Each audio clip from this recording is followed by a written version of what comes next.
اللهم ارحمها فوق الأرض وتحت الأرض ويوم العرض عليك.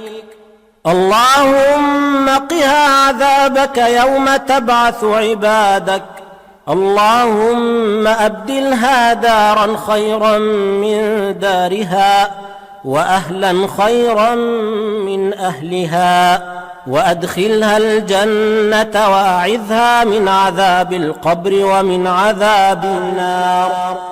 اللهم عاملها بما أنت أهله ولا تعاملها بما هي أهله.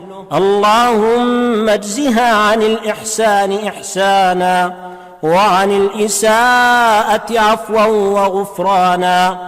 اللهم إن كانت محسنة فزد في حسناتها، وإن كانت مسيئة فتجاوز عن سيئاتها. اللهم أدخلها الجنة من غير مناقشة حساب ولا